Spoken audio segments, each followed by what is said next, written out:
मंगलम भगवान वीरो मंगलम गौतम प्रभु मंगलम स्थूलभद्राद्याम जैन धर्मोस्तु मंगलम जैन धर्मोस्तु मंगलम जैन धर्मोस्तु मंगलम अज्ञानतिमिरान्धानां ज्ञानाञ्जनशलाकयां नेत्रोन्मीलितं येन तस्मै श्रीगुरवे नमः तस्मै श्रीगुरवे नमः तस्मै श्रीगुरवे नमः। आगमोद्धारकर्तारं शैलानेश प्रबोधकं ध्यानस्थस्वर्गतं नौमि सूरिमानन्दसागरं सूरिमानन्दसागरं सूरिमानन्दसागरम्। आशा पूरे भक्त ने के समरो तारो नाम के समरो तारो नाम हो शंखेश्वर का नाथ है हमारा तुम्हारा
श्री विश्वरत्न सागर जी महाराज का किचलू नगर में पदार्पण हुआ है। और एक और बहुत जो खुशी की बात है वो है कि मुनिराज उत्तम सागर जी महाराज का आज जो जन्मदिन है, तो उसके ऊपर मैं 2 पंक्तियाँ ज़रूर कहना चाहूँगा। उत्तम मुनि महाराज का जन्म दिवस है आज, उत्तम मुनि महाराज का जन्म दिवस है आज। वंदन कर लो मिलकर इनकी महिमा परंपार, वंदन कर लो मिलकर इनकी महिमा परंपार।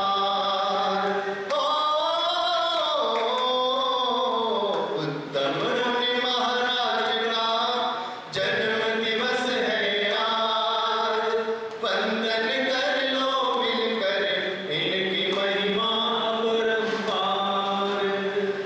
मुक्ति मार्ग पर चलने का आया विचार, छोटी उम्र में जाके दीक्षा अंगीकार। मुक्ति मार्ग पर चलने का आया विचार, छोटी उम्र में कर ली दीक्षा अंगीकार। ज्ञान फैलाकर जग में किया हम सब पर उपकार, ज्ञान फैलाकर जग में किया हम सब पर उपकार। अरे वंदन कर लो मिलकर इनकी महिमा परंपार, वंदन कर लो मिलकर इनकी महिमा परंपार। ओंकारबिंदु संयुक्तं नित्यं ध्यायन्ति योगिना, कामिदं मोक्षिदं चैव ओंकाराय नमो नमः। सबसे पहले तो मैं आपको बता दूं, जैन धर्म के अंदर जन्मदिन बनाना निषेध है, क्योंकि हम परमात्मा के मंदिर भी जाते हैं, अष्टप्रकारी पूजा करते हैं। अष्टप्रकारी जब पूजा करते हैं उसमें एक श्लोक बोलते हैं, परम पुरुषाय परमेश्वराय, फिर क्या आता है, जन्म जरा मृत्यु निवारणाय। प्रभु सबसे बड़ा दुख ही जन्म है। अगर जन्म नहीं होता तो जरा भी नहीं आती, जरा यानी कि वृद्धावस्था। जन्म नहीं होता तो जरा भी नहीं आती, और जब जराएं नहीं आती तो मृत्यु का सवाल बनता ही नहीं। सबसे बड़ा दुख ही जन्म है, और जन्मा बनने के लिए जन्म लेना है। अनेक जन्मों में, अनेक योनियों में, असंख्य द्वीप, असंख्य प्रजातियों में अपना जन्म हुआ है, लेकिन अभी तक उसका अंत नहीं आया है। आज जो जन्मदिन मना भी रहे ना, तो केवल मैं आपको बताता हूँ, बनाना भी तो इस हेतु से बनाना कि साल भर में जो हमने अच्छे कार्य किए ना, उसकी अनुमोदना। साल भर में हमारे द्वारा जो सुकृत हुए हैं, साल भर के अंदर हमारे द्वारा जो भी हितकर कार्य हुए हैं, उन सब की अनुमोदना करना, और जो बुरे कार्य हुए हैं उनकी निंदा करके नए साल की फिर अच्छी सी शुरुआत हो, ऐसी भावना को बाना, वही जन्म दिवस आपका सार्थक है। क्योंकि एक एक साल आपका क्या हो रहा है, घट रहा है, एक एक साल आपका कम हो रहा है। लेकिन कोई बात नहीं, आपका भी हमारा भी एक ही हस्र है, हमारा भी कम हो रहा है, आपका भी साल कम हो रहा है। लेकिन मन में याद रखना, जो गया है, जो काल, जो समय गया है, उस समय में हमने जो भी अच्छे कार्य किए हैं, उस साल के अंदर हमारे द्वारा जो भी उत्कृष्ट कार्य हुए हैं, उन सब की अनुमोदना करना। क्योंकि सुकृत की अनुमोदना और दुष्कृत की निंदा हमेशा याद रखना। जब भी समाधि मृत्यु की बात आती है, जब भी व्यक्ति अंतिम समय में होता है, उससे यही बात कही जाती है। वह बात तो अंतिम समय में कहते हैं, लेकिन मैं तो अभी से कहता हूँ, हर पल, हर क्षण, हर घड़ी कब हमारा अंतिम समय आने वाला है हमें पता नहीं है। एक बार एक संत से पूछा गया कि भगवान का नाम का स्मरण कब करना चाहिए। दीपक जी, कब करना चाहिए? भगवान के नाम का, प्रभु नाम का स्मरण, ईश्वर का स्मरण कब करना चाहिए? प्रधान जी, कब करना चाहिए? संत ने कहा मृत्यु से 5 मिनट पहले। क्या कहा? मृत्यु से 5 मिनट पहले। फिर दूसरा सवाल, हमें पता कैसे चलेगा हमारी मृत्यु कब होने वाली? तो संत ने कहा हर समय को यही समझो कि 5 मिनट बाद मेरी मृत्यु होने वाली है, और हमेशा निरंतर प्रभु का स्मरण चालू रखो। रियली एक बार और कहता हूं मैं, भगवान का स्मरण करना बहुत सरल है। भगवान का, गुरु का स्मरण करना बड़ा सरल है, लेकिन संसार का विस्मरण करना बहुत कठिन है। याद कर लोगे भगवान को, 10 बार भगवान का नाम लोगे, कोई बड़ी बात नहीं है, लेकिन संसार को भुलाना बड़ा कठिन काम है। सबसे बड़ा काम है जब संसार का विस्मरण हो जाए ना, तो समझ लेना ईश्वर का स्मरण आपका सफल हो गया। तो मेरी बात चल रही थी, यहाँ पर कहा जाता है जब समाधि की बात आती है, जब मृत्यु का समय आता है, तब गुरु भगवंत आपके पास आते हैं, आपसे यही बात कहते हैं, भाई सुकृत की अनुमोदना करो। सुकृत मतलब समझते हो ना, जो भी अच्छे कार्य लाइफ में आपके द्वारा हुए हैं, जो सुपात्र कार्य हुए हैं, जो अनुकंपा आपने करी, जो समाज के लिए, प्रभु के लिए आपने जो काम किए, अपनी आत्मा के लिए जो अच्छे कार्य किए, जो अपने सामयिक प्रतिक्रमण किया, जो भी अच्छे कार्य हुए उस सुकृत की अब अनुमोदना करो। और दुष्कृत जो आपके द्वारा गलत कार्य हो चुके हैं, जो आपको नहीं करना चाहिए था, उन कार्य की निंदा करो। ऐसा हमारे शास्त्र में कहा जाता है। ऐसा करने से सुकृत की अनुमोदना करेंगे, सुकृत हमें याद आएगा, हम धन्य हो जाएंगे, हमने प्रभु की प्रतिमा भराई है, हमने प्रभु की पूजा रखी है। और दुष्कृत, मेरे द्वारा प्रभु की आसाधना हुई, मेरे द्वारा गुरु की आसाधना हुई, प्रभु मुझे माफ कर देना। यह दुष्कृत की निंदा करने से और सुकृत की अनुमोदना करने से इतने फल की प्राप्ति होती है। ऐसा कहते हैं आने वाला जन्म सुधर जाता है। अब आप खुद सोचिए ना, केवल कुछ समय के लिए सुकृत की अनुमोदना और दुष्कृत की निंदा करते हैं तो आने वाला समय सुधर जाता है, ऐसा कहते हैं। अगर ऑल टाइम, हमेशा, हर रात को सोने से पहले दिन भर में हमारे द्वारा जो अच्छे कार्य हुए हैं उसकी अनुमोदना करेंगे, वाह प्रभु आज तूने मुझे अच्छा कार्य करने का मौका दिया, प्रभु मैं धन्य हुआ। और दिन भर में रात तक हमारे द्वारा जो गलत कार्य हुए हैं, जो पाप का आचरण हुआ है, जो हमारे द्वारा निंदा हुई है, जो हमारे द्वारा बुराई हुई है, या किसी का हमने दिल दुखाया है, चाहे वो कस्टमर हो, चाहे वो ग्राहक हो, चाहे वो परिवार हो, चाहे वो पत्नी हो, चाहे वो पति हो, कोई भी हो, रात को सोने से पहले उसकी माफी मांग लेना, प्रभु मेरे द्वारा गलती हो गई है, मुझे माफ कर लेना। अगर रोज भी ये करोगे ना तो समझ लेना पाप से हल्के हो जाओगे। हमारा प्रतिक्रमण कुछ और नहीं है, यही है पापों का प्रायश्चित। मैंने आपसे कल भी कहा था कि कल मैं आपको बताऊंगा संसार में रहते हुए, श्रावक जीवन को जीते हुए, किस प्रकार घर में बिना कोई त्याग किए, बिना कोई नियम लिए, बिना कुछ भी छोड़े, हमेशा के लिए, कुछ समय के लिए तो छोड़ना पड़ेगा, वैसे तो एक दिन सभी से और छोड़ के हमको जाना है, लेकिन बिना कुछ लंबे समय तक छोड़े आप किस प्रकार से प्रभु की आज्ञा का पालन कर सकते हो। और वैसे भी बर्थडे होता है तो ऐसा कहते हैं गिफ्ट दिया जाता है, ऐसा मैंने सुना है, सही है गलत है? आपने सुना या नहीं सुना सौरभ जी, दीपक जी, सुना या नहीं सुना है? बर्थडे होता है ना हार्दिक भैया, तो क्या देते हैं? बोलो ना क्या देते हैं प्रधान जी?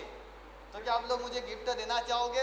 अरियंत जी गिफ्ट देना चाहोगे? देखो आपके न तो मुझे नोट चाहिए, न वोट चाहिए, वोट तो आपको चाहिए, न मुझे नोट चाहिए, न वोट चाहिए, और नहीं कोई आपका सपोर्ट चाहिए। मुझे तो सिर्फ आपके जीवन की खोट चाहिए, जिसके कारण रात को चैन से सो नहीं सकते और दिन में किसी के सामने रो नहीं सकते। ऐसी खोट छोड़ दोगे ना तो निश्चित आपका जीवन सचोट बन जाएगा। और मुझे कुछ नहीं चाहिए, आज मैं जो आपसे मांगूंगा ना बस यही मांगने वाला, ताकि आप ही का उत्थान हो, ताकि संसार में रहते हुए भी संसारिक धर्म का पालन करते हुए भी, क्योंकि याद रखना कितना भी किसी के लिए कुछ भी कर लो, मैं हमेशा कहता हूँ, मेरा तकिया कलाम सख्त है, किसी के लिए संसार में कितना भी कर लो, चाहे समाज के लिए कर लो या परिवार के लिए कर दो, लास्ट में आपको सुनना तो यही पड़ेगा, तुमने हमारे लिए किया ही, यही सुनना पड़ेगा। कितना भी कर लो, आप सोचो कि यार सारा समाज के लिए जीवन निकाल दिया, इन्हीं के लिए तो मैंने क्या, मेरा क्या, मैं क्या ले जाने वाला हूँ, मैं तो सोचता हूँ इनका सारा हो, लेकिन सुनना तो यही पड़ेगा। इसलिए संसार की असलियत आप समझो या ना समझो, इन सब में से खुद के लिए भी समय निकाल लेना। यह सब तो जब तक संसार है तब तक चलने वाला है। यह मोह माया, यह राग द्वेष, यह मन का ईगो, एटीट्यूड, अपनापन, अहंकार, रावण हो, कंस हो, कौरव हो, किसी को नहीं छोड़ा और अहंकार के अंदर ही एक दिन चले जाना है। यह माया, यह अहंकार हमको ले डूबेगा एक दिन, लेकिन कोई बात नहीं, इसके बीच में रहकर भी सिक्योर होना बहुत बड़ी बात है। हम तो एकदम सिक्योर है क्योंकि हमारे पास ये वस्तु नहीं है। हम इन सबको छोड़ के बैठे हम धर्म करें, कोई आश्चर्य की बात नहीं है, क्योंकि हमको सुबह उठने के बाद यह सारे निमित्त नहीं मिलते हैं। प्रधान जी मैं सच कह रहा हूं, अगर साधु साध्वी तपस्या करे, साधु साध्वी धर्म की आराधना करे, कोई बड़ी बात नहीं है, क्योंकि वो तो सब छोड़कर बैठे, उन्हें करना ही यही है। लेकिन आप संसार में रहकर करो, बहुत बड़ी बात है, क्योंकि रोज सुबह उठते से आपको निमित्त मिलते हैं, आपको डुबाने वाले मिलते हैं, आपको पिकनिक ले जाने वाले मिलते हैं, आपको पार्टी कराने वाले मिलते हैं। ऐसे फ्रेंड भी होते हैं जो कबाब और सबाब की ओर आपको ले जाते हैं। ऐसी खराब परिस्थिति में भी आप अपने आप को बचाए रखे हो, बहुत बड़ी बात है। व्यसन और फैशन के जमाने में भी आपने अपने आप को रोका रखा है, बहुत बड़ी बात है। हमारे पास कोई आकर व्यसन की बात ही नहीं करेगा, हमारे पास आगे कोई सिगरेट नहीं पीने वाला, इसलिए हम कभी गलत लाइन पे जाने वाले नहीं है। आपको तो दिन भर ऐसे लोगों के साथ रहना है, उसके बाद भी आपने अपने आप को बचा रखा है। सचमुच में मैं तो आपकी अनुमोदना करता हूँ। इतने लोगों के बीच में कहते हैं ना, बस हमारी यही आदत लोगों को खलती है, बस हमारी यही तरक्की लोगों को खलती है कि लहर के विपरीत भी इसकी नाव इतने अच्छे से कैसे चलती है।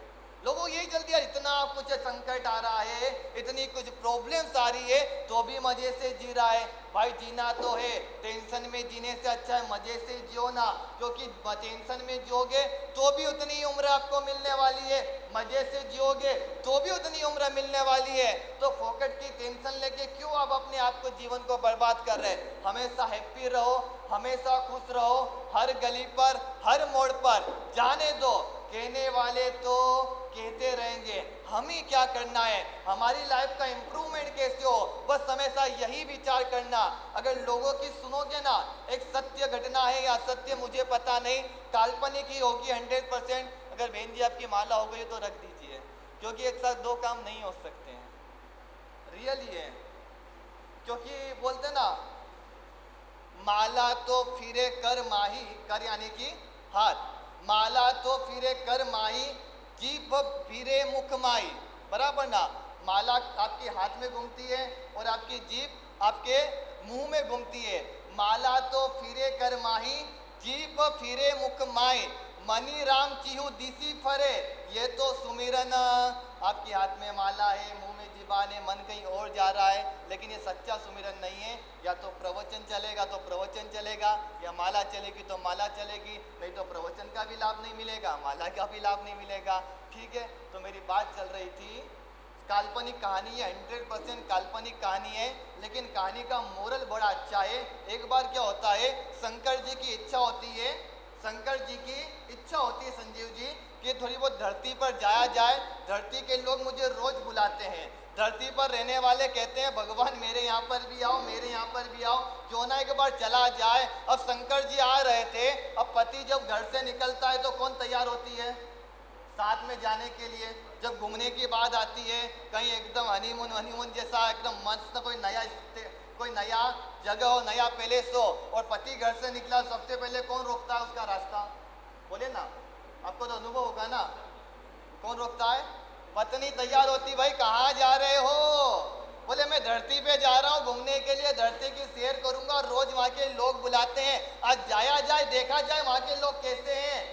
शंकर जी से उनकी पत्नी पार्वती ने कहा, मैं ऐसे जाने नहीं दूंगी आपको, मैं भी साथ चलूंगी, हमेशा अकेले अकेले चले जाते हो, आज मैं भी देखूंगी आपके भक्त लोग धरती के कैसे हैं। शंकर जी तो सीधे थे, बोले तू भी चल मेरे साथ। दोनों निकले, इतने में नंदी आया। नंदी समझते हो ना, उनका वाहन है, जिस प्रकार आपका वाहन है वो बाइक है, मर्सिडीज गाड़ी है, ऐसे उनका वाहन नंदी है। नंदी खड़ा था, बोले भगवान कहाँ जा रहे हो? बोले धरती की सैर करने जा रहा हूँ। कहा भगवान आपके साथ आपकी धर्म पत्नी भी है, थक जाओगे, चलते चलते काम करो, मुझे ले लो, मेरे ऊपर बैठ जाना, आराम से सवारी हो जाएगी और मेरा भी काम जो है आपको बिठाना वो भी पूरा हो जाएगा, मुझे भी सेवा का लाभ मिलेगा। अब फिर जाने वाले थे एक, कौन जाने वाला था? शंकर जी। अब होगा कितने जाने वाले? 3। अब सवारी किसकी करी दोनों ने? बोले ना किसके ऊपर बैठे दोनों? नंदी के ऊपर बैठे। इधर नंदी के आगे शिव जी बैठे, पीछे पार्वती जी बैठे। धरती पर आए, गांव गांव में घूमने लगे। एक गांव पर एक चौराहा आया। चौराहा समझते हो ना, सर्कल जिसे हम अभी की लैंग्वेज में बोलते हैं। पहले के लोग जितनी भी पंचायती राम होते थे ना, पंचायती राम समझते हो ना, फालतू की बात करने वाले, जो जिसके पास कोई काम धंधा नहीं होता है, जो एकदम फ्री व्यक्ति होता है, वह 4-5 लोग बैठ जाते हैं और दुनिया भर की उधेड़ बुन वही करते हैं। उसने ऐसा किया, उसको वैसा नहीं करना चाहिए था, उसने वो किया। अरे भाई रहने देना, तूने क्या किया वह तो देख। वो नहीं देखेगा उसने क्या किया, बस उसी में अपना जीवन बर्बाद कर लेगा। होना जाना कुछ नहीं है। मोदी जी को यह फैसला नहीं लेना चाहिए था। अरे भाई तेरे बोलने से कोई फैसला बदलने वाला है? वो तुझसे आगे पूछेंगे, लेकिन फालतू बात है। जितना समय मोदी मोदी करते हो उतना समय प्रभु का नाम लिया होता तो आपका कल्याण हो जाता। लेकिन बस दूसरे की उधेड़ बुन में हम लगे रहते हैं, हमारा टाइम ऐसे ही बर्बाद हो रहा है। जितना समय इस जीव के ब्रह्मचर्य का खंडन किया, जी हाँ, हमारी 5 इंद्रियां होती ना, केवल शरीर के ब्रह्मचर्य का खंडन नहीं होता है,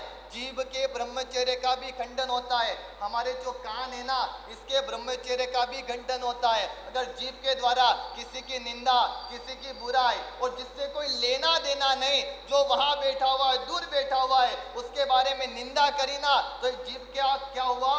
ब्रह्मचर्य का खंडन हुआ। किसी की गलत बातें सुनी तो कान के ब्रह्मचर्य का खंडन हुआ। याद रखना, तो सेम ऐसे ही वहां की भी हालत थी। यह तो धरती पर अनादिकाल से चला आ रहा है। पंचायती राम 1 नंबर की जो फ्री लोग थे, सब आकर बैठे हुए थे चौराहे के ऊपर, बातचीत चल रही थी। इधर से सवारी निकली। हार्दिक भैया किसकी निकली? शंकर जी की। कौन कौन था? बोलिए बोलिए, कौन कौन था? पार्वती, नंदी और शंकर जी दोनों किस पे बैठे? नंदी पर बैठे। अब जैसे ही प्रधान जी चौराहे से निकले, सारे लोग तैयार बैठे थे, कहने लगे, हे भगवान भगवान क्या जमाना आ गया है। लोगों में इंसानियत नाम की वस्तु ही नहीं है। एक जानवर के ऊपर 2-2 हट्टे कट्टे लोग बैठे हुए हैं। बेचारे की क्या हालत हो गई, देखो तो सही। इनको रहम ही नहीं है, थोड़ी भी जिनके मन में जीव दया नहीं है। बेचारा पशु है, बेचारा जानवर है, ना समझे, अब बोले कुछ बोलता नहीं है। इसका मतलब इतने हट्टे कट्टे 2-2 लोग बैठ जाते, शर्म नहीं आती है। ये बात किसने सुनी? शंकर जी ने और पार्वती ने सुनी। कहा यार बात तो बिल्कुल सही है, हम दोनों हष्टपुष्ट हैं, हम चल सकते हैं। बेचारा नंदी वाहन है, इसका मतलब थोड़ी ना हम दोनों बैठ जाएंगे। लोगों ने बिल्कुल सही कहा है। एक काम करते हैं, शंकर जी ने कहा एक काम करते हैं, पार्वती जी तुम बैठो, मैं नीचे उतर जाता हूँ, मैं चलता हूँ, क्योंकि अपन दोनों उतरेंगे अच्छा नहीं लगेगा। तुम बैठो, मैं नीचे उतर जाता हूँ। अब बेचारे शंकर जी पैदल पैदल चल रहे हैं, पार्वती जी ऊपर बैठे हुए हैं, नंदी मस्त चल रहा है। देखते देखते धरती की रौनक आगे बढ़ते हैं। नया गांव आता है, नया चौराहा आता है, वापस लोग रास्ते को देखते हैं। नंदी है, शंकर जी नीचे चल रहे हैं, पार्वती बैठे हुए, लोग तैयार। अरे भगवान भगवान कैसा जमाना आ गया है। एक समय था स्त्री तो पतिव्रता होती थी, पति की सेवा करती थी, पति को प्राणनाथ मानती थी। और ये जमाना देखो कलयुग, पत्नी मस्त बैठी हुई है और बेचारा पति चल रहा है। पार्वती जी को लगा बात तो सही है, यह पति तो मेरे परमेश्वर है, ये तो मेरे लिए पूजनीय है, मैं मस्त बैठूं और शंकर जी चले, यह तो अच्छी बात नहीं है। पार्वती जी नीचे उतरी, बोले मुझे नीचे उतारो, आप ऊपर बैठो, मैं चलूंगी। शंकर जी ने बहुत समझाया, बोले कि नहीं, लोगों ने सही कहा है। अब शंकर जी को ऊपर बिठाया गया, पार्वती जी चल रहे हैं, रौनक देखते देखते आगे बढ़े, वापस गांव आया, एक नया चौराहा आया, लोग तो तैयार बैठे थे। देखना, याद रखना, बोलने वाले हमेशा तैयार हैं, कुछ भी कर लो, कितना भी कर लो। आप बोलो कि ऐसा बोला ना, ऐसा कर लेता हूँ, तो भी वो बोलेंगे जरूर। अब लोग तो बेचारे तैयार बैठे हुए थे। अब आगे गए, कौन, अब दृश्य क्या हो गया था, नंदी था, शंकर जी बैठे थे और पत्नी चल रही थी। आगे जैसी चौराहा आया, लोग तैयार बैठे, बोलने लगे, अरे बाप रे बाप, क्या जमाना आ गया, इतना हट्टा कट्टा जाड़ा जवान होकर ऊपर बैठा हुआ है और बेचारी सुकोमल का पत्नी को चला रहा है। थोड़ी भी इंसानियत नहीं है, कितना कोमल है, कितना बेचारी मुलायम है, इतना इससे चला रहा है, इसको ऊपर बिठाना चाहिए, इसे चलना चाहिए, इतना हट्टा कट्टा होकर आराम से बैठा हुआ है। शंकर जी को लगा बात तो ये भी सही है, मैं अट्टा कट्टा और मेरी पत्नी चले, ये भी तो उचित नहीं है, पत्नी को तो पहले बिठाना चाहिए, पत्नी तो देवी होती है, अब क्या करना। पर शंकर जी ने बोला एक काम करते हैं, अपन दोनों नीचे उतर जाते हैं, क्योंकि मैं बैठूं तो भी प्रॉब्लम, तू बैठे तो भी प्रॉब्लम, अपन तीनों पैदल चलते हैं, एक काम करते हैं। अब हुआ ऐसा, दृश्य चेंज हुआ, वापस धरती की रौनक देखते देखते आगे की ओर जाने लगे, वापस गांव आया, वापस नया चौराहा आया। इस बार तीनों पैदल थे, नंदी भी पैदल था, शंकर जी भी पैदल थे, पार्वती जी भी पैदल थे। खुश हो गए, अब कोई कुछ नहीं बोलेगा, लेकिन बोलने वाले तो तैयार थे। बोले, हे भगवान, थोड़ी भी समझ नहीं है, हे भगवान, थोड़ी भी समझ नहीं है, इतना हट्टा कट्टा बैल साथ में है तो भी पैदल चले जा रहे हैं। इतना अच्छा वाहन है, इतना हट्टा कट्टा बैल है, पैदल चले जा रहे, कैसे ये लोग, इतनी भी समझ नहीं है कि ऊपर बैठा जाए। शंकर पार्वती जी को लगा बात तो ये भी सही है, इतना अट्ठा गट्टा है और हम पैदल चल रहे हैं और ये भी बेचारा पैदल चल रहा है। अब करना तो क्या करना, क्योंकि उन्हें पता ऊपर तो हमें बैठना नहीं है, क्योंकि पीछे सुनकर आ रहे हैं हम, ऊपर तो बैठ नहीं सकते। अब क्या करें, दोनों ने निर्णय लिया, एक काम करते हैं, ये नंदी भी चल ही रहा है बेचारा, ये भी थक गया होगा। दोनों ने क्या करा, आगे से नंदी को शंकर जी ने उठाया, पीछे से पार्वती जी ने उठाया कि अब कोई कुछ नहीं बोलेगा, क्योंकि पहले क्या बोले, नंदी भी चल रहा था तो लोगों ने कहा बैठ जाओ, अब नंदी को हमने उठा रखा है, अब कोई हमको कुछ भी बोलेगा नहीं। वापस दृश्य चेंज हुआ, दोनों पति पत्नी नंदी को उठा के चल रहे थे, वापस दृश्य चेंज होता है, अगला गांव आता है, अगला चौराहा आता है, लोग तैयार बैठे थे, कहने लगे कितने मूर्ख लोग हैं, अभी तक तो देखा था कि जानवर पर इंसान बैठते हैं, यहाँ तो इंसानों ने जानवर को उठा के घूम रहे हैं। शंकर जी को लगा इंसानों से जितना मुश्किल है, इनकी बातों में आएंगे तो बच्चा कुचा दिमाग भी खत्म हो जाएगा। वो गए सो गए, उसके बाद कभी धरती पर, यही है, कितना भी कर लो, कैसा भी कर लो, कुछ नहीं होने वाला है। अगर दुनिया को खुश करने के चक्कर में रहना, दुनिया कभी खुश होने वाली नहीं है। लेकिन मेरी तो बात चल रही थी सुकृत की अनुमोदना, दुष्कृत की निंदा, और जो बर्थडे है उस पर गिफ्ट दिया जाता है, तो आप गिफ्ट दोगे ना मुझे, आए ना तो बोलो। अरे मैंने बोला ना, मैं कोई त्याग नहीं करवाने वाला, कोई नियम नहीं देने वाला, चिंता क्यों करते हो, ना मुझे नोट चाहिए, ना वोट चाहिए, ना सपोर्ट चाहिए, कुछ भी तो नहीं चाहिए, तो भी आप बोल रहे हो कोशिश करेंगे, क्योंकि अभी भी आपके भीतर रहा हुआ डर है जो आपको बोल रहा भाई हाँ तो बोलना ही मत, पता नहीं हाँ बोलने के बाद फंस जाए, क्योंकि महाराज जी कुछ भी बोल सकते हैं। लेकिन कोई बात नहीं, कोशिश करना, कोशिश करने वालों की कभी, कहते हैं ना, लहरों से डरकर नौका पार नहीं होती, और कोशिश करने वालों की कभी हार नहीं होती। जो कोशिश करेगा उससे ही सफलता मिलेगी। आज देखिए हम यहाँ पर बैठे, वो भी एक कोशिश का परिणाम है। अगर कोशिश ही नहीं की जाती, मेहनत ही नहीं की जाती, परमात्मा ने जो दो वस्तु बताई है, एक बताया है पुण्य और दूसरा बताया पुरुषार्थ। अगर पुरुषार्थ नहीं करते तो जीवन में कुछ नहीं कर सकते। तो मैं मेन बात पे आता हूँ। देखिए परमात्मा ने जो हमें कहा है, उन चीज़ों को फॉलो करने की कोशिश करना है। ट्राई करेंगे हम, कोशिश कर सकते हैं हम, कोई बड़ी बात नहीं है, आप आराम से कर सकते हो। लेकिन अभी तक आपने करने की कोशिश नहीं करी, आपने कभी ट्राई नहीं किया। एक चीज़ को हम लेते हैं परमात्मा की, परमात्मा ने कहा कि भाई व्यक्ति को उपवास करना चाहिए। क्या करना चाहिए? तपस्या।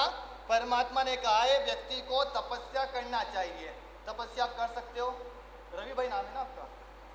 है ना, याद है। आप तपस्या कर सकते हो, अगर आपसे कहा जाए उपवास कर लो, आइमिल कर लो, आप कर लोगे थोड़ा, लेकिन मन में ऐसा लगेगा यार ये उपवास करना, आइमिल करना कभी कभी लगता है ना, लेकिन परमात्मा की आज्ञा भी मानना जरूरी है। ठीक है, रोज नहीं कर सकते हो कोई बात नहीं, आपको डिस्काउंट दे देते हैं भाई, साल भर में तो एक बार करो। साल भर में 300 कितने 60 दिन होते हैं, जैन धर्म के अनुसार, तिथि के अनुसार 360 दिन एक साल में होते हैं। एक साल के अंदर 359 दिन जितना खाना हो खाओ, एक दिन नहीं खाओगे कोई फर्क पड़ जाएगा? हाँ या ना तो बोलो खाली, कोई फर्क नहीं पड़ने वाला है। अगर हमने एक दिन नहीं खाया, परमात्मा का बताया हुआ तब धर्म किया, तो निश्चित हमको क्या होगा, परमात्मा की आज्ञा पालन का क्या लगेगा, हमको अनुसरण लगेगा, हम भी श्रावक की गिनती में आ जाएंगे। चलो कोई बात नहीं, हम उपवास नहीं कर सकते हैं, आइमिल कर लीजिए। आइमिल नहीं कर सकते हैं, एकासना कर लीजिए। एकासना नहीं कर सकते हैं, बियासना कर लीजिए एक दिन। अरे बियासना भी ना कर सको तो नौकासी कर लो, और नौकासी भी ना कर सको तो चुल्लू भर पानी में।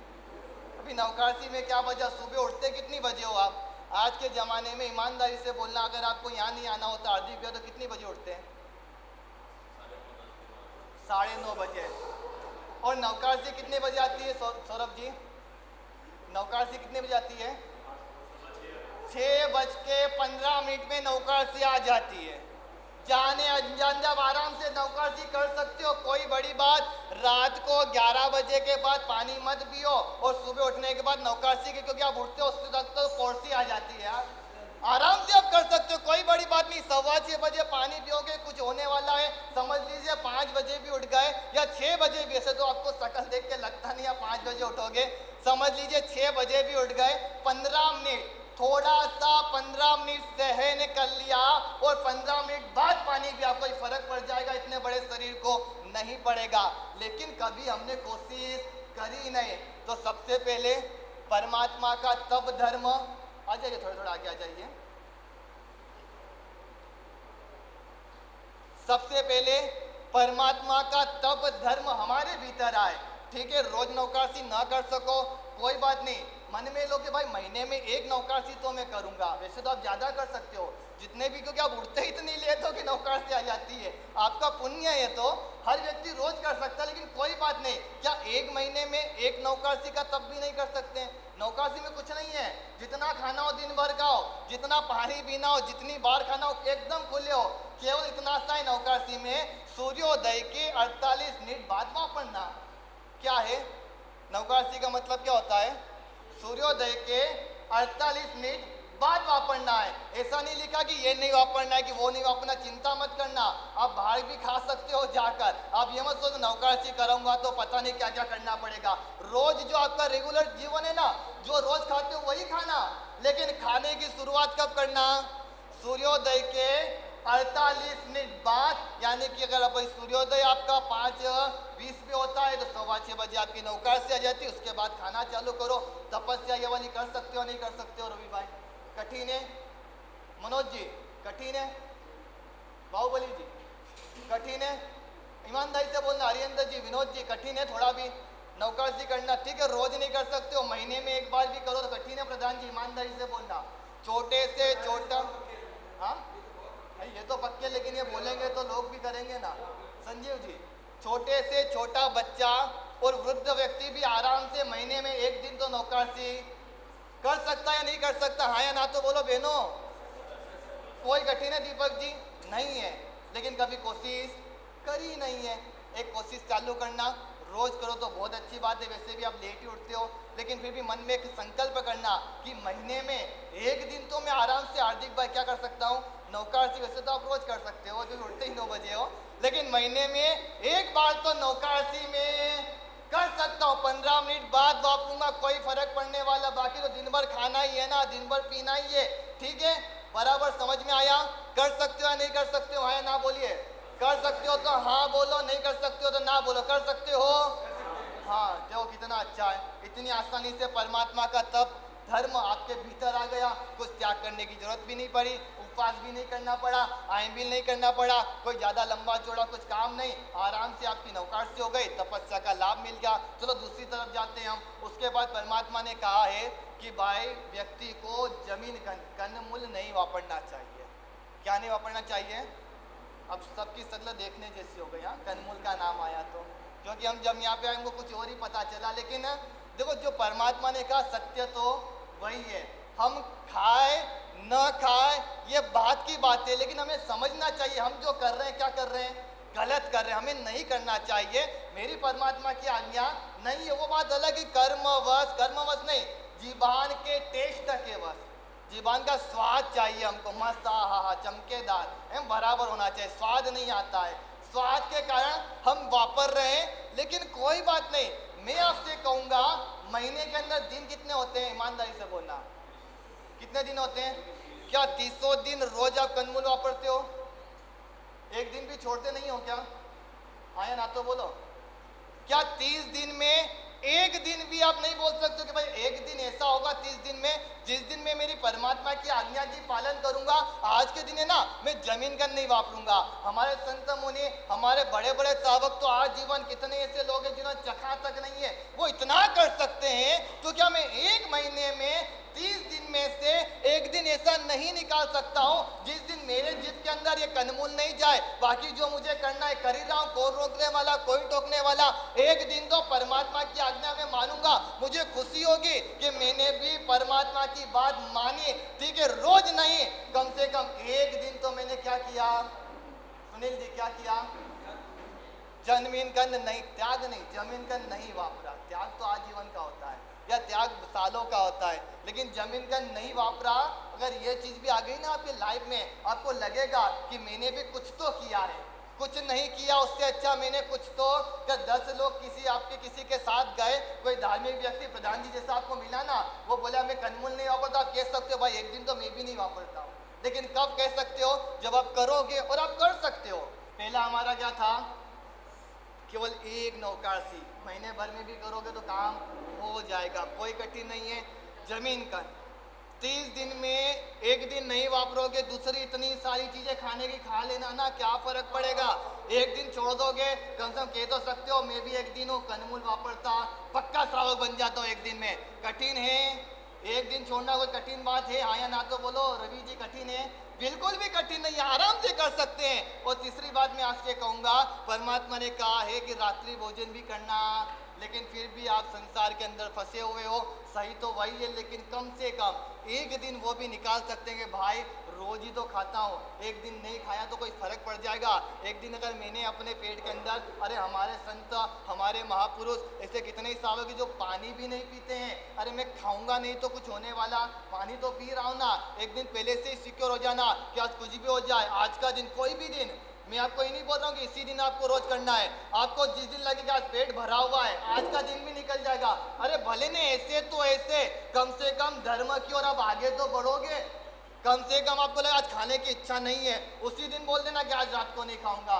वो मत देखना कि भूखी नहीं लग रही इसलिए नहीं खा रहा हूँ। अरे भाई चलना तो शुरू आपने किया है, तो चलिए आचार्य भगवान हमारे बीच पधार चुके हैं, ज़्यादा कुछ चाहिए नहीं। अगर गिफ्ट देना ही है तो महीने में सिर्फ एक दिन अपने लिए कर सकते हो। कोई कठिन काम, इतनी चीज़ खाने की उस दिन कुछ और खा लेना। वैसे भी आप रोज़ खाते नहीं हो, कभी कभी ही खाते हो। 15 दिन, 20 दिन, 25 दिन खाओगे, लेकिन एक दिन तो सिक्योर रख लेना। एक दिन हो सके तो कंदमूल का त्याग करना, मतलब मत वापरना। एक दिन हो सके तो, ज़्यादा करो तो बहुत अच्छी बात है, आप ये मत बोलना माँ साहब ने एक दिन का बोला है तो एक ही दिन करना है मैंने, ऐसा नहीं है। ज़्यादा करो तो बहुत अच्छी बात है, लेकिन शुरुआत हमको करना है। एक दिन हो सके तो रात्रि भोजन का त्याग कर देना, जो भी आपको अच्छा लगे वो दिन। जिस दिन आपकी इच्छा हो उस दिन कंदमूल छोड़ देना, और जिस दिन आपकी इच्छा हो उस दिन नौकाशी कर लेना। इस प्रकार से भी धर्म का प्रवेश आपके भीतर हो जाएगा, शुरुआत हो जाएगी, तो आप खुद मंजिल को प्राप्त कर लोगे। बस यही चाहता हूँ, बाकी जिन आज्ञा विरुद्ध कुछ कहने में आया हो तो इच्छा में थोड़ा। कल मैंने एक बात करी थी आप कर्म की, कुछ बात थी, बड़ा महत्वपूर्ण विषय था। उस विषय को मैं थोड़े समय के लिए आप तक पहुंचाने की कोशिश कर रहा हूं।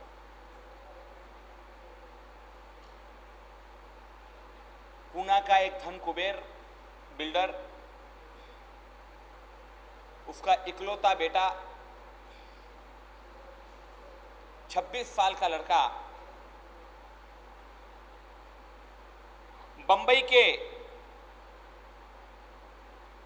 एक धनाढ्य परिवार की प्यारी बिटिया के साथ बंबई की होटल ताजमहल में शादी का रिसेप्शन करके पूना की ओर लौट रहा था। पति पत्नी कार के अंदर थे, पूना की ओर जा रहे थे।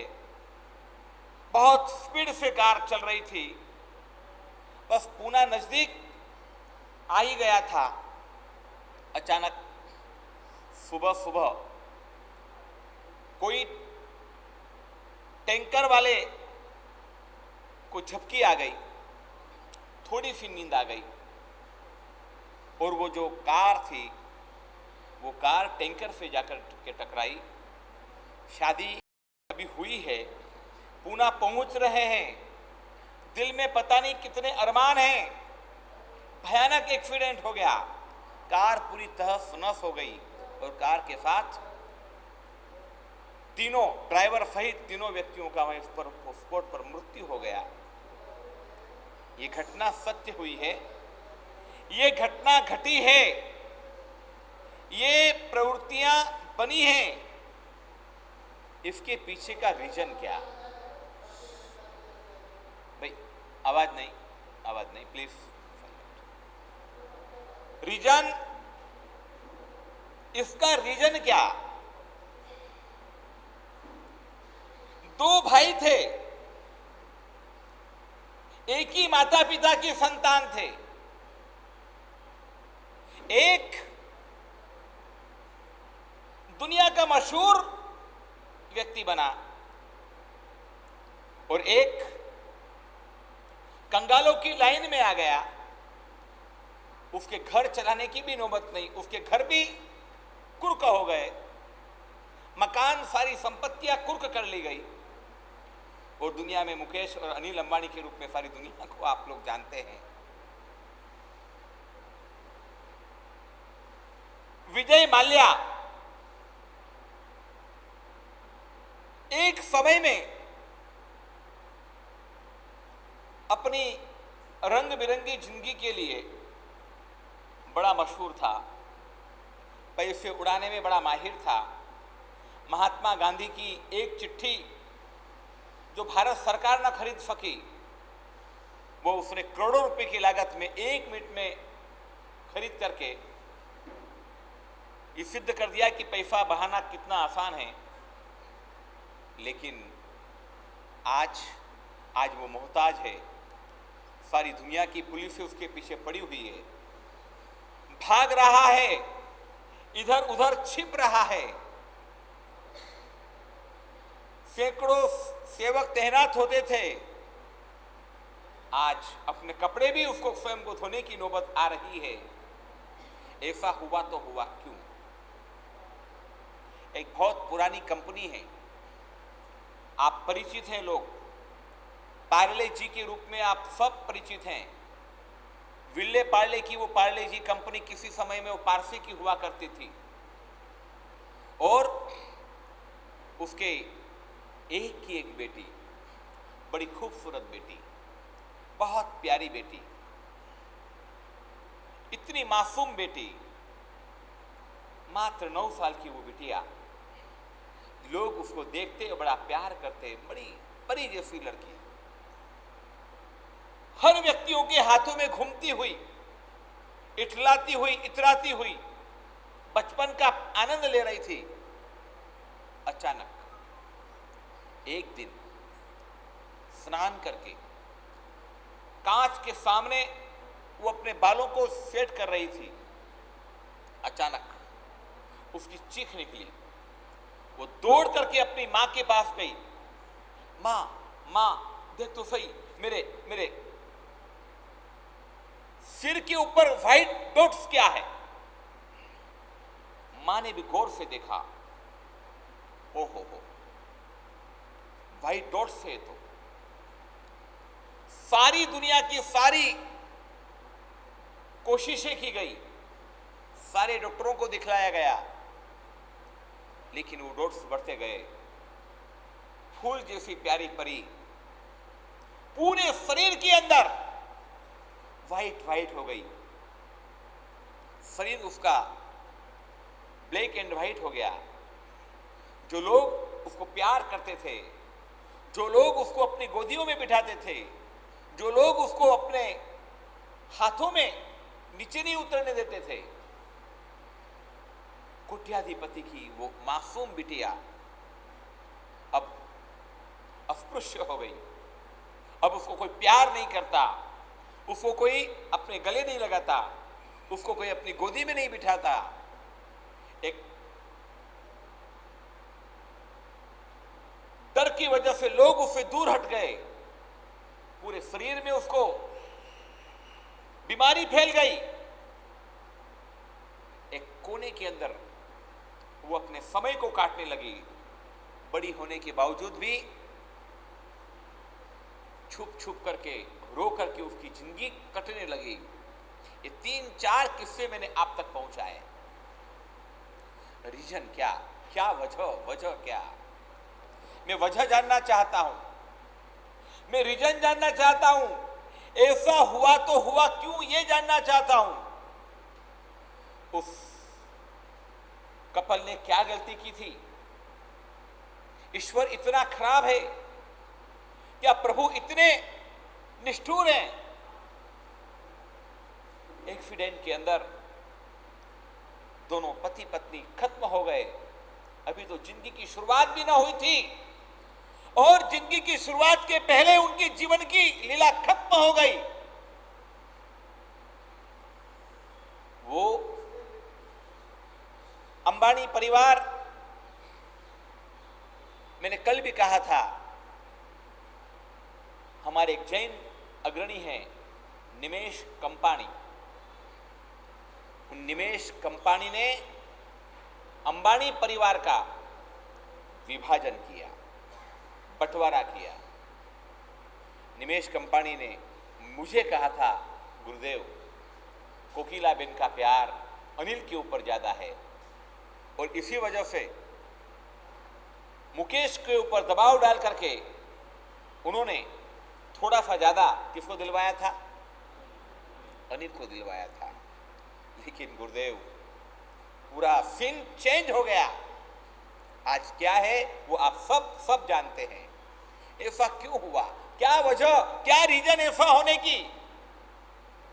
फूल जैसी वो 8-9 साल की गुड़िया, उसका क्या कसूर हुआ कि उसके पूरे शरीर में ऐसा रोग फैल गया, व्हाइट व्हाइट व्हाइट डॉट्स हो गए, जिसके चलते उसको सामने भी कोई देखने के लिए तैयार न हुआ। ये 3-4 कहानियां, सच कहानियां मैंने आप तक बताई। मैं आपसे एक सवाल पूछना चाहता हूं, कहिए, बताइए, ये हुआ तो हुआ क्यों? इस किस वजह से हुआ? आपने कभी चिंतन किया कि नहीं किया? यहां पर जो लोग बैठे हुए हैं, उन लोगों में से कई ऐसे लोग हैं जिनका एक समय बहुत अच्छा चल रहा था, एक समय जिनकी बड़ी खुशियां थी, वो जिसमें हाथ डालते थे उसमें सोना उगलता था। वो जो कॉलोनियां काटते थे वो ऑन द स्पॉट बिक जाती थी। वो जो माल बनाते थे वो माल 1 मिनट में खत्म हो जाता था। वो जहां जाते थे लोग उनके आगे पीछे मंडराते थे। लेकिन आज ऐसा नहीं है।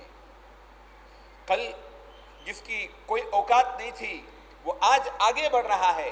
कल जो मजबूत व्यक्ति था आज वो खत्म हो गया है। ताजमहल के बाहर जो भिखारी भीख मांग रहे हैं ना, यकीन कीजिए मेरी बात पर, इतिहास सिद्ध बात है, इस भारत देश का अंतिम मुगल शासक कौन था? इस भारत देश का अंतिम मुगल शासक कौन था? अजी, बहादुर शाह जफर। ये बाहर बैठने वाले जो लोग हैं ना, ये उनकी संतान हैं। ये भिखारी जो है ना ताजमहल के बाहर, वो बहादुर शाह जफर की संतानें हैं। किसी समय में हुक्म चला करते थे, आज पेट चलाने की भी किल्लत पड़ रही है। क्यों ऐसा हुआ, रीजन क्या, क्या वजह ऐसा होने की। जिस एक संत के लाखों फॉलोवर्स थे, एक नाम हुआ करता था, आज जेल की सलाखों के पीछे जो है, उनके हुक्म में सारे राजनेता पलक पावड़े बिछा करके बैठते थे। आज वो मासूमियत से जेल काट रहे हैं। एक संत थे, नाम तो मैं लूंगा नहीं, लेकिन आप समझ जाएंगे। गुजरात में मेरे पास आए थे, पूरी पुलिस की स्क्वाड्रन उनके साथ चल रही थी, उनके स्वयं के हेलीकॉप्टर थे, उनकी कथा सुनने के लिए लाख लाख व्यक्तियों का हुजूम हुआ करता था। दुनिया भर में 350 उनके आश्रम थे, बड़ी भारी उम्र के थे वो। मेरे से उनकी काफी चर्चा हुई थी, बड़ी बड़ी ख्वाहिशें थी, बड़े बड़े ख्वाब थे, बड़े अरमान थे।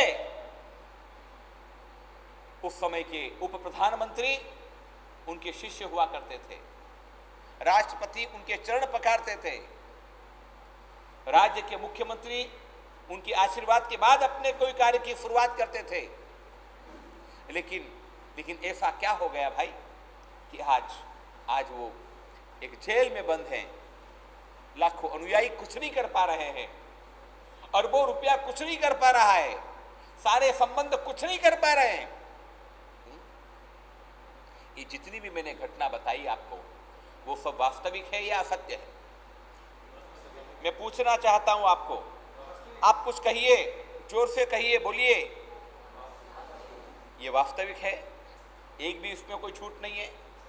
मैं अब आपसे जानना चाहता हूं कि क्या घटना घटी, क्या वजह रही, ऐसा क्यों हो रहा है लोगों के साथ में, क्या रीजन? हर व्यक्ति अपने अपने तर्क देगा, हर व्यक्ति अपने अपने अंदाज देगा, हर व्यक्ति अपनी अपनी बात प्रस्तुत करेगा, लेकिन जैन धर्म ने इन सभी का एक रीजन बताया, और जो रीजन बताया है वो रीजन मैं आप तक कुछ ही समय में पहुंचाने की कोशिश करूंगा। वैसे ये जो मैंने टॉपिक छेड़ा है वो 3 घंटे का टॉपिक है। कितने घंटे का? 3 घंटे का अगर ये टॉपिक रहे तब जाकर के मैं अपनी बात आप तक पहुंचा सकता हूं, लेकिन अपने पास तो कुल 15 से 20 मिनट है। कल अगर आप और यहाँ पर आने की भावना रखेंगे तो शायद कल और टॉपिक को अपन और इस विषय को आगे बढ़ाएंगे, लेकिन ये सभी के लिए बहुत समझना जरूरी है, ये समझना बहुत अति आवश्यक है। इसके समझे बिना आप बेचैन हो जाएंगे। कितने सारे सुसाइड हो रहे हैं, वो सारे के सारे भगोड़े लोग हैं। जो मरने की इच्छा कर रहे हैं वो सारे के सारे लोग कायर हैं, वो कर्म की थ्योरी को नहीं समझ रहे हैं। फिल्म इंडस्ट्रीज की एक के बाद सैकड़ों अभिनेत्रियों ने अभी तक सुसाइड किया है, पता नहीं कितने सिलेबस ने सुसाइड किया है। एक मेरी परिचित फिल्म में काम करने वाली एक बालिका थी, उसने भी सुसाइड कर लिया। दिव्या भारती के रूप में शायद लोग जानते होंगे। दिव्या भारती वो जैन धर्म से जुड़ी हुई थी, भटक गई थी रास्ता। उसके परिवारजन धर्म से जुड़े हुए थे, जैन नहीं थे, धर्म से जुड़े हुए थे। बंबई के चतुर्मास के दौरान वर्षों के पहले, बहुत पुरानी बात है, हमारे गुरुदेव के दर्शन करने के लिए आई थी। लेकिन वो कर्म के गणित को नहीं समझ पाई, मर गई। एक दुनिया की सबसे मशहूर स्त्री है, पूरी दुनिया में उससे ज्यादा मशहूर कोई औरत नहीं है। ऑल ओवर वर्ल्ड उससे ज्यादा खूबसूरत लोगों की निगाह में कोई स्त्री नहीं है। अगर नाम बोलूंगा तो शायद आपके क्लिक हो जाएगी। नाम था उसका मुरलिन मनरो। नए लोग तो शायद नहीं जानते होंगे, लेकिन जो किसी समय में पुराने लोग उसको जरूर जानते होंगे। मुरलिन मनरो नाम शायद आपने सुना होगा। उस महिला ने सुसाइड कर लिया, मर गई। अमेरिका का राष्ट्रपति उसके पीछे पागल था। इंग्लैंड के प्रधानमंत्री उसे अपॉइंटमेंट लेने के लिए तरसते थे। वर्ल्ड की 40 कंट्री के प्रधानमंत्री, राष्ट्रपति, करीबन 1000 उद्योगपति उसके एक स्माइल के लिए अपनी सारी दौलत उसके पीछे लुटाने के लिए तैयार थे। जब लोगों ने उसकी मृत्यु के समाचार मिले, उसने सुसाइड कर लिया, जब ये लोगों को जानकारी मिली तो सैकड़ों लोगों ने उसके पीछे मर गए। मुरलिन मनरो एक अभिनेत्री थी। उसकी जितनी भी फिल्में आई, उन्होंने जो रिकॉर्ड तोड़ा, उसका रिकॉर्ड आज भी वर्ल्ड के अंदर प्रसिद्ध है। लेकिन उसने सुसाइड कर लिया। मैं आपसे पूछना चाहता हूं कि सुसाइड क्यों किया? सुशांत राजपूत ने क्यों सुसाइड किया? क्यों एक के बाद एक अभिनेताओं ने सुसाइड किया? क्यों बड़ी बड़ी हस्तियों ने सुसाइड किया? ये मृत्यु की वजह क्या? मैं आज आपको वही बताना चाहता हूं। ये सारे के सारे लोग इसलिए मरे हैं कि इन्होंने इस कर्म सिद्धांत को नहीं समझा है। अगर कर्म के सिद्धांतों को इन्होंने जान लिया होता तो मृत्यु की कोई जरूरत नहीं रहती। अब चलिए इन सब का रीजन में समझाने की शुरुआत करता हूं। इन सभी की वजह में आपको बताने की शुरुआत करता हूं। रीजन जानना है तो जान लीजिए कि जो कुछ भी हो रहा है वो आपकी तकदीर से हो रहा है, आपके भाग्य से हो रहा है। अनिल अंबानी का सितारा अगर डूबा तो उसके पीछे उसकी कोई गलत नीतियां नहीं थी, लेकिन उसकी उल्टी बुद्धि थी। ये उल्टी बुद्धि का रीजन क्या था? उसकी भाग्य थे, उसकी तकदीर थी। उसकी तकदीर ने उसका साथ छोड़ दिया, उसके भाग्य ने उसका साथ छोड़ दिया। एक जगह मशहूर 2 व्यक्ति हुए हैं। एक का नाम नेपोलियन था। सारी दुनिया उसको जानती थी। कभी कोई लड़ाई हारा नहीं, लेकिन एक छोटी सी पहाड़ी के ऊपर, अल्पस की पहाड़ियों पर वो थोड़ा सा चूक गया। क्यों चूका उसके बारे में कम लंबी कहानियां हैं, मैं उन कहानियों में नहीं जा रहा हूं। चूका, तकदीर ने साथ छोड़ा, भाग्य ने साथ छोड़ दिया, युद्ध हार गया। सारी दुनिया जीत करके भी एक छोटी सी लड़ाई हार गया। रीजन, परिणाम क्या हुआ? रिजल्ट क्या हुआ? 12 बरस तक काले पानी की सजा अंग्रेजों ने दी, बेमौत मरा। जब मृत्यु हुई तब उसको पानी पिलाने वाला भी कोई नहीं था।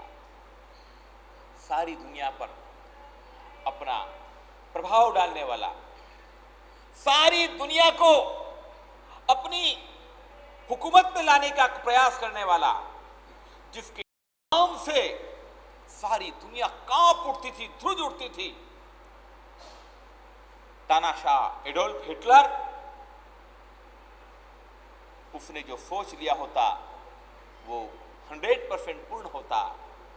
लेकिन तकदीर ने साथ छोड़ दिया, भाग्य ने साथ छोड़ दिया।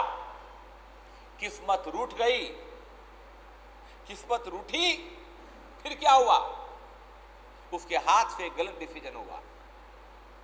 एक ही गलत डिसीजन हुआ, और डिसीजन सिर्फ ये हुआ कि उसने पहले यूरोप पे पर हमला न करते हुए सबसे पहले रूस के ऊपर हमला किया। तकदीर और उठी। 10 लाख की सेना उसकी रूस के अंदर चली गई। नवंबर, दिसंबर, जनवरी में जो बर्फबारी होती थी वो जुलाई, अगस्त में बर्फबारी हो गई। बर्फबारी ने सारी सेना को तहस नहस कर दिया। लाखों उसके सैनिक बेमौत बर्फबारी में मर गए। रूस के सैनिक जीते नहीं थे, लेकिन हिटलर के सैनिक उस कुदरत से हार चुके थे। मैं इन सब के पीछे का रीजन आपको बताना चाहता हूं। ऐसा हुआ तो हुआ क्यों? क्या कारण, क्या वजह, क्या रीजन? भगवान महावीर की बात है। भगवान महावीर स्वामी, उन्होंने जन्म लेने के बाद दीक्षा ग्रहण करी। वो बहुत शक्तिशाली थे, संयमित अवस्था में थे। एक दिन कायोत्सर्ग में खड़े थे, ध्यान साधना में खड़े थे। एक किसान आया, किसान ने प्रभु से कहा कि भाई संत, ये मेरे 2 बैल तेरे यहां पर रख के छोड़ जा रहा हूं, धूप हो रही है, घर में खाना खा करके मैं वापस लौट के आऊंगा, तू इन बैलों का ख्याल करना। प्रभु मौन थे, प्रभु ध्यान में थे। परमात्मा ने कोई उसकी बात पर ध्यान नहीं दिया, हां नहीं किया, ना नहीं किया, वो तो मौन साधना में थे। जब दोपहर को लौट करके जब किसान आया तब बैल वहां पर नहीं थे। उसने प्रभु से पूछा, प्रभु मेरे बैल कहां हैं? प्रभु तो मौन थे। दौड़ा, किसान दौड़ा, चाहू और ढूंढे, कहीं उसको बैल न मिले। शाम को जब वापस लौटा तो बैल कहां खड़े थे? भगवान के पास ही खड़े थे। उसके मन में भयानक गुस्सा आया, भयंकर क्रोध आया। उसने सोचा कि इस दुष्ट व्यक्ति ने मेरे बैल को चुराने की कोशिश करते हुए छुपाने की कोशिश करी, और या तो बताया नहीं इसने, इतना मैं बोल रहा हूं फिर भी सुन नहीं रहा है, इसके कहानी खत्म कर दूं। एक बांस का खिला बनाया और बांस के खिले बना करके उसने बांस को आर पार परमात्मा के ऊपर कर दिया। भगवान हो कहलाने वाले इंद्र जिनकी सेवा में थे, ऐसे प्रभु को क्या हुआ? ये उपसर्ग हुआ। भाई बताइए इसका रीजन क्या वजह, क्या कारण, क्या परिस्थितियों की वजह से ऐसा हुआ? जैन शास्त्र बोल रहा है, जैसी करनी वैसा फल, आज नहीं तो निश्चय कल। आप जैसी करनी करेंगे वैसा फल जरूर आपको मिलेगा। हो सकता है कि उसका फल आज ना भी मिले, लेकिन उसका फल क्या होगा? कल निश्चित मिलेगा। मैंने कल बात कही थी, प्रवचन में एक बार बात कही थी कि आप ताजा खा रहे हो या बासी खा रहे हो, और मैंने कहा था कि आप कल का जो पुण्य है ना, उस कल के पुण्य को आप यूज कर रहे हो।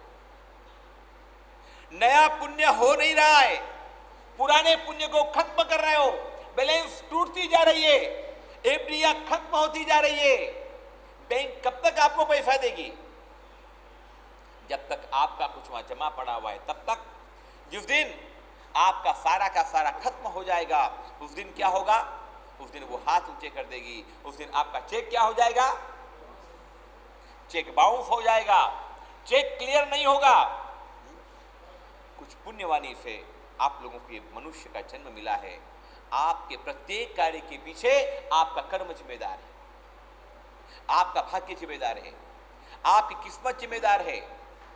कोई एक उल्टा डिसीजन लिया आपने, बिजनेस में एक उल्टा डिसीजन लिया, और एक उल्टे डिसीजन ने पूरे के पूरे एम्पायर को तहस नहस कर दिया। ये उल्टा डिसीजन आपने नहीं लिया है भाई, ये आपने नहीं लिया है। आप तो बहुत अच्छे माइंडेड व्यक्ति हैं, लेकिन विनाश काले विपरीत बुद्धि, आपके भाग्य ने आपको उल्टा कर दिया, आपकी किस्मत ने आपके माइंड को डिस्टर्ब कर दिया। अच्छे भले चल रहे थे, लेकिन आपका किस्मत रूठ गया, आपका भाग्य चल गया, आपके तकदीर ने आपका साथ छोड़ दिया, और वैसे ही आपके सारे कार्य उल्टे होने लगे। किसी व्यक्ति पर आप गुस्सा मत करना, किसी व्यक्ति के ऊपर नाराज मत होना, किसी व्यक्ति को गाली मत बोलना। किसी व्यक्ति ने आपके साथ अपमानजनक व्यवहार किया है तो उसको दोष मत देना। अगर दोष देना हो तो अपने स्वयं के कर्मों को देना कि अपने कर्म कमजोर थे, जिस वजह से उस व्यक्ति को वैसा करने की इच्छा पैदा हुई। वरना क्या मजाल है कि आपके सामने कोई मुंह उठा करके बोले, आपके साथ में कोई व्यक्ति दुर्व्यवहार करे, लेकिन आपके साथ कोई गलत कर रहा है तो शायद उसके जितने मतलब उसकी जितनी बेवकूफियां नहीं है, कहीं ना कहीं हमारे कर्मों की उसकी बीच के अंदर एक जबरदस्त भूमिका रही है। भाग्य को मानते हो या नहीं मानते हो? कर्म को मानते हो या नहीं मानते हो? जैन शास्त्र बोल रहा है कि दुनिया में ऐसा कोई बटन नहीं है कि जो एक बटन दबाने से आपका भाग्य चमक उठे। दुनिया में ऐसा कोई पदार्थ नहीं है जो आपको पदार्थ देने से आप करोड़पति हो जाओ। पता नहीं लोग शंख रखते हैं अपने यहां पर, पता नहीं लोग अपने यहां पर भिन्न भिन्न वस्तु रखते हैं धनवान होने के लिए, पता नहीं कितने कितने वो ताबीज, पता नहीं कितने कितने रक्षा कवच, पता नहीं कितनी कितनी प्रकार की प्रवृत्तियां, पता नहीं कितने होम, कितने हवन, ये सब कुछ करवाते हैं। लेकिन जैन शास्त्र बोल रहा है ये सब कुछ तब फलीभूत होगा कब? जब आपके भाग्य मजबूत होंगे। एक छोटी सी प्यारी सी कहानी, बड़ी मजेदार, कर्म के ऊपर आप समझने लायक बात है।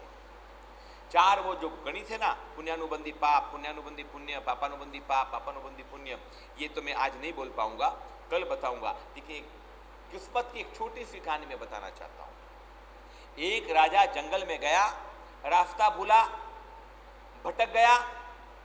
वहां के एक स्थानिक जंगली व्यक्ति ने उसको रास्ता दिखाया, पानी पिलाया, उसकी जान बचाई। थोड़ी देर बाद उसकी सेना आई, ढूंढते हुए लोग आए, राजा को सकुशल देख करके बड़े प्रसन्न हुए। राजा ने परिचय करवाया, भैया ये जो है ना मेरा बचाने वाला, जान बचाने वाला, इस व्यक्ति ने मेरी जिंदगी बचाई है, अगर ये ना होता तो मैं मृत्यु की गोद में चला जाता।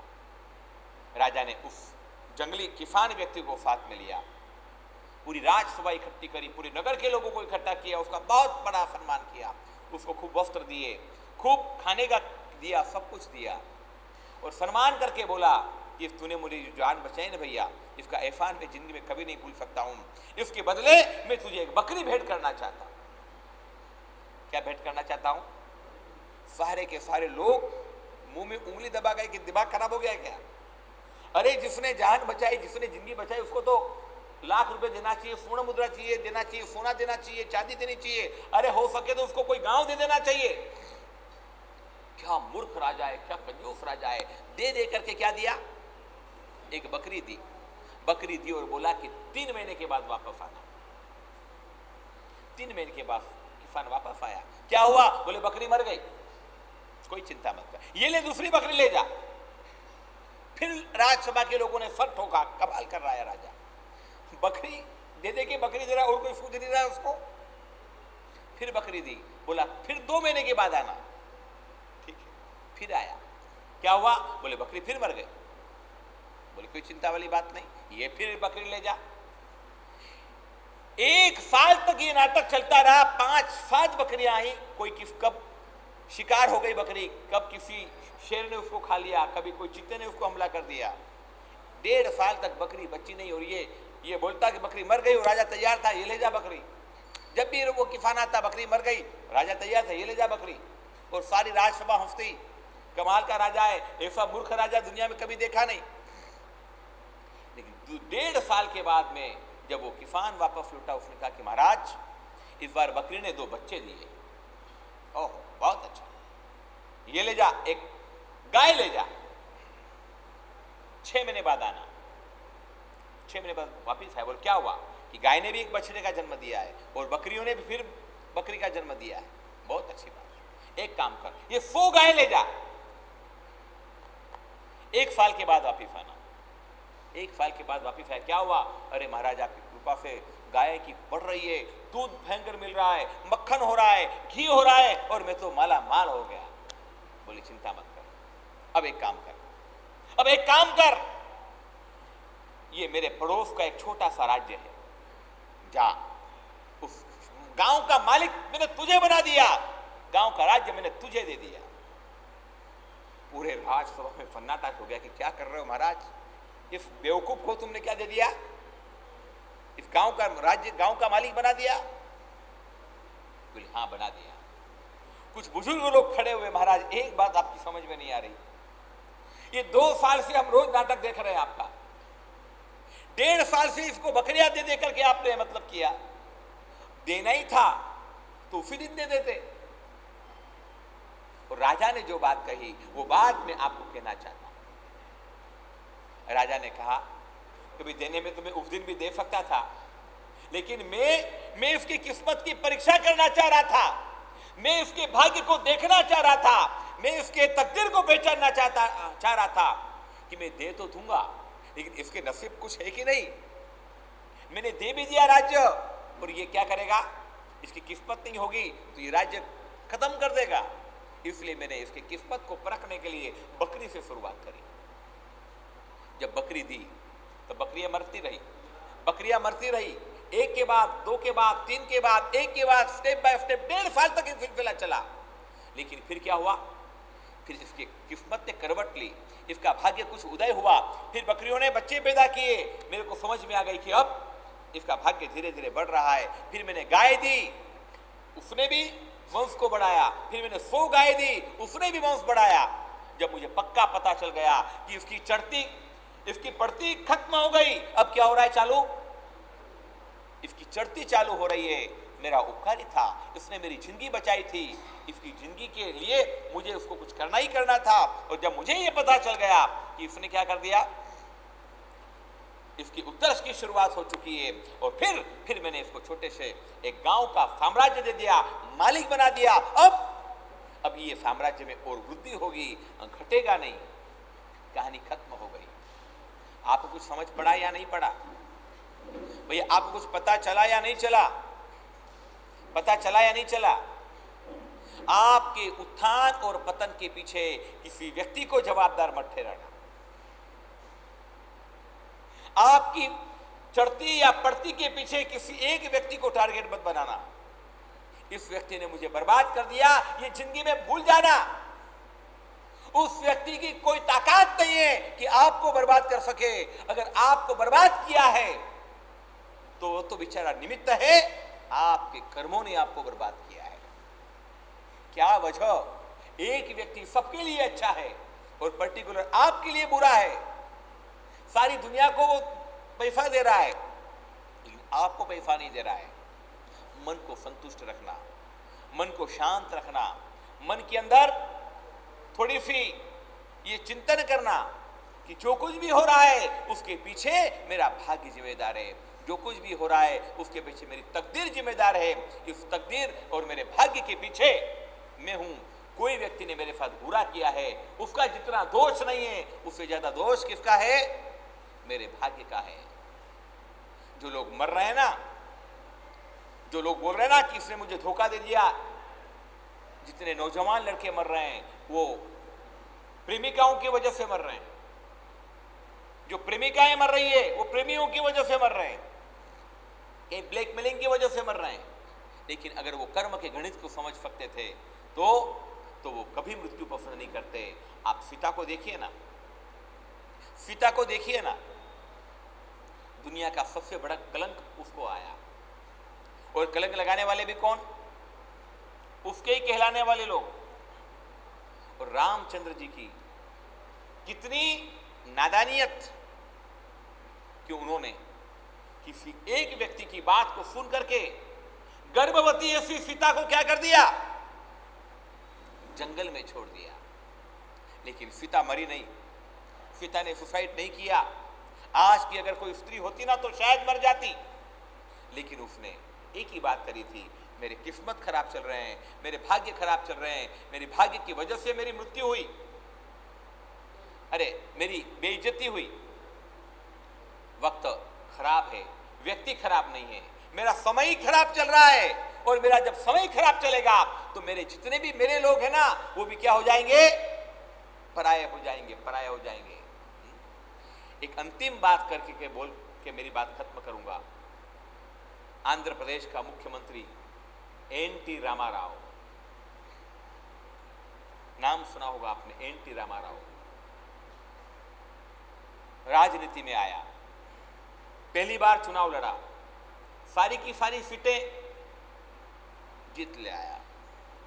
उसकी इच्छा हुई कांग्रेस में जाना है, पूरे मंत्रिमंडल के साथ कांग्रेस में।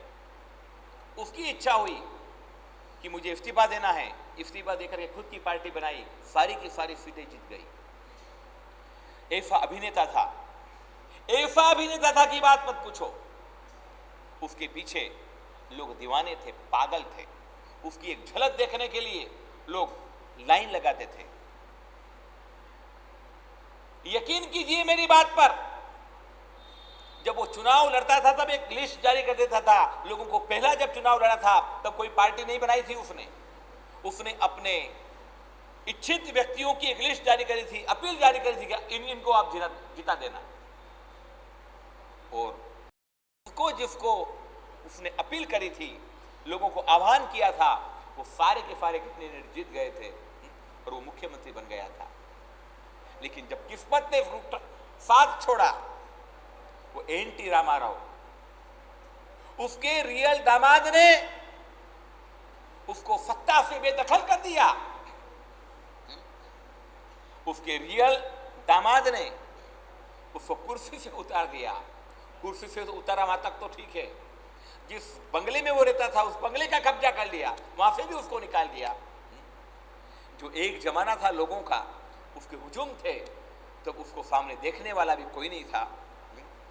चंद्रबाबू नायडू, सारी दुनिया को मालूम है, चंद्रबाबू ने उसको घर से भी बेघर कर दिया। जब तक साथ किस्मत होती है ना भाई, तब तक सारी दुनिया आपका साथ देती है। जब किस्मत रूठ जाती है तो आपका अपना साया भी आपसे दूर हो जाता है। ये सब किस्मत का खेल है, ये सब भाग्य का खेल है, ये सब तकदीर का खेल है। कल और प्रवचन सुनने के लिए आना, आखिरी प्रवचन, लास्ट प्रवचन। उस प्रवचन के बाद परसों मेरा विहार हो जाएगा। कल के प्रवचन को एक बार जरूर सुनना। एक गजब का प्रवचन होगा, पुण्य पाप का प्रवचन होगा। पापानुबंधी पुण्य, पुण्यानुबंधी पाप, पापानुबंधी पाप और पुण्यानुबंधी पुण्य, इसके ऊपर बड़ा गजब का प्रवचन होगा। मेरा अनुरोध है आप अकेले मत आना, किसी न किसी व्यक्ति को जरूर लेकर के आना। अगर आज के प्रवचन में कुछ आपको इंटरेस्ट पड़ा हो, कुछ ज्ञान मिला हो, तो कल के प्रवचन को जरूर पधारना। कल का थोड़ा प्रवचन जरा लंबा रखेंगे हम लोग। कल का प्रवचन अगर आप चाहें तो 8:30 से 10 बजे तक का प्रवचन रखेंगे। 1.5 घंटे का कल प्रवचन रखेंगे। एक कर्म गणित को समझने के लिए, कर्म विज्ञान को समझने के लिए कल आप जरूर पधारना। कुछ बातें मैंने आज आपको प्रैक्टिकल बताने की कोशिश करी है। कल बाकी बातें मैं आप तक पहुंचाऊंगा। आप सभी बड़े प्रेम से आज पधारे। मैं आपके भावों की अंतःकरणपूर्वक अनुमोदना करता हूं। इस पंजाब के परम उपकारी, इस पंजाब देश के परम उपकारी गुरु आत्मवल्लभ समुद्र इंद्रदिन्ना और गुरुवर रत्नाकर सुरेश्वर जी महाराजा ने जो खून पसीना सींच करके इस धर्म की गंगा को बहाने की जो कोशिश की है, मैं उन गुरु भगवंतों के चरणों में नमन करता हूं और वंदन करता हूं, जिसकी बदौलत आज आप लोगों में धर्म का ज्ञान है। आज ही गच्छाधिपति आचार्य भगवंत धर्म धुरंधर सुरेश्वर जी महाराज साहब जी का मैसेज आया। मेरे साधु भगवंत आज उन्हीं के साथ में रुके हुए हैं अंबाला के शहर इंद्रनगर में। अंबाला के से दूर बाहर इंद्रनगर करके कोई एक समाधि मंदिर है। आज गुरु भगवंत, हमारे जो गुरु भगवंत हैं वो और आचार्य भगवंत धर्म धुरंधर सुरेश्वर जी महाराज साहब जी आज मिलन है हुआ है। आज दिन भर दोनों साथ में रुकेंगे। उन्होंने इच्छा जाहिर की है, गच्छाधिपति आचार्य भगवंत ने आज इच्छा जाहिर की है। उन्होंने आग्रह किया है कि आपके गुरुदेव को बोलना कि वो मुझसे मिले बिना नहीं जावे, जरूर अंबाला मुझसे मिलने के लिए पधारे। मेरे लिए सम्मान की बात है। उन्होंने मुझे जो प्यार दिया है, उन्होंने जो मुझे याद करके आग्रह करके बुलाने की भावना रखी है, मैं उनके चरणों की, उनकी विनंती को मैं स्वीकार करता हूँ। उनकी भावनाओं को मैं वंदन करता हूँ, अभिनंदन करता हूँ और उनके चरण में मैं जाऊँगा। उनके चरणों में वंदन करके मैं अपने आप को कृतार्थ करूँगा। आज ऐसा संतों का संगम हुआ है, मैं उनकी भूरी भूरी अनुमोदना करता हूँ और कल प्रवचन में आने के लिए आप लोगों को आह्वान करता हूँ। पुण्यशालियों, कल का प्रवचन प्लीज मिस मत करना। जिंदगी में कोई सुख दुख आया है, आंखों में अगर आंसू नहीं टपकाना चाहते हैं, लड़के ने अगर आपको इंसल्ट कर दी, लड़के ने गेट आउट बोल दिया, बेटी ने भाग करके शादी कर ली, आपके बिजनेस में आग लग गई, फैक्ट्री में आग लग गई, करोड़ों रुपए का बिजनेस खत्म हो गया आपका, और ऐसी स्थिति में भी मन को शांता रखनी है तो ये प्रवचन सुनना आपके लिए बेहद आवश्यक है, बहुत जरूरी है। आइए हम श्रवण करते हैं कल ठीक बराबर 8:30 बजे, 10 बजे तक 1.5 घंटे का ये प्रवचन आपकी जीवन की दिशा और तकदीर चेंज करने वाला होगा, गेम चेंजर वाला ये प्रवचन जरूर आप सुने। ऐसी आपको मंगल में प्रेरणा और हम लंबा आपको सुन सकें, जो आपके क्रांतिकारी प्रवचन हैं उनका लाभ ले सकें। तो ऐसी ही भावना के साथ यहाँ पे सभी गणमान्य व्यक्ति जो पधारे हैं उनका हार्दिक हार्दिक धन्यवाद। हमारे यहाँ से संचालन समिति की ओर से अल्पाहार की व्यवस्था की गई है, तो ऊपर कृपया जाते हुए लाभ लेकर जाएं और कल के प्रवचन का कृपया ध्यान रखें। जिन शासन देव की जय। 11 जुलाई को बहुत अभियोग में जाप का कार्यक्रम रखा गया है, जो गुरुजन की परंपरा है कि हर महीने होती है। इस बार पंजाब का खासकर लुधियाना नगरी का योग आ गया है कि लुधियाना नगरी होने जा रही है, तो इसको जो भी इसमें लाभ लेना चाहते हैं 51 रुपये की एक महामंगलिक स्तंभ बनाए हुए हैं। ये बहुत बड़ा लाभ है और अब छोटे से एक पुण्य राशि देकर इस महामंगल कार्य में अपना सहयोग कर सकते हैं। जो भी वहाँ की व्यवस्था, जो भी खाते होंगे उसी में यूज की जाएगी। तो कुछ हमारे पास नाम आ चुके हैं, 40 के लगभग 42 के लगभग हमारे पास नाम प्राप्त हो चुके हैं। 51 नामों की हमारा लक्ष्य है।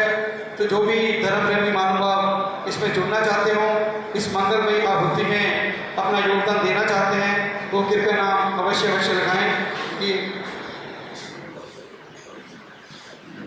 42 नाम हो चुके हैं। 42 नाम गुरुदेव हो चुके हैं। 51 नाम का हमारा लक्ष्य है। 9 नाम बाकी है। 9 नाम बाकी हैं। क्या बात है। और महामंगल के बाद वहाँ पर साधारणिक वात्सल्य का भी आयोजन रखा गया है। कोई भी शुल्क नहीं लिया जा रहा है एंट्री पास के लिए। Entry passes free of cost हैं। पहले आओ पहले आधार के ऊपर ही दिए जा रहे हैं। तो हमारे पास सीमित ही पासिस हैं, तो जिस किसी की भी भावना हो वो अपने पास यहाँ से कलेक्ट कर सकते हैं। कुछ सूचनाएं हमारे श्री संघ के महामंत्री भाई श्री संजीव दुग्गड़ जी। पूज्य श्री जी का, जैसे कि पूज्य श्री जी ने फरमाया कि कल अंतिम प्रवचन है, लेकिन अभी आपके पास समय बहुत है। आज का पूरा दिन, कल का दिन, आज बहनें भाई धर्म चर्चा के लिए दोपहर 3 बजे के बाद पूज्य श्री जी के पास आ सकते हैं। अकेले ना आए, ग्रुप में आए, जो बहनें हैं। और भाइयों में विशेष तौर से युवा वर्ग, क्योंकि पूज्य श्री जी युवा हृदय सम्राट हैं। पूरे भारतवर्ष के अंदर लगभग 10,000 युवाओं का इनका एक ग्रुप है जो इनको धर्म चर्चा इनसे करते हैं, मार्गदर्शन लेते हैं।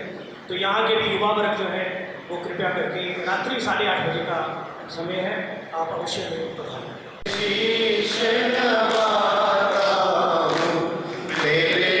में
आप बिल्कुल बिल्कुल गुरुदेव, पांच प्यारे भेजेंगे आपके साथ, पूरे 5 प्यारे जाएंगे।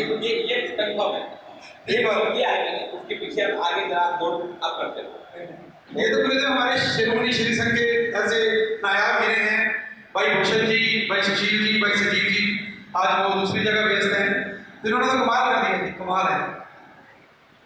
सर्वमंगलमांगल्यं सर्वकल्याणकारणं प्रधानं सर्वधर्माणां जय जय श्री कृष्ण। श्री विजयानंद श्री महाराज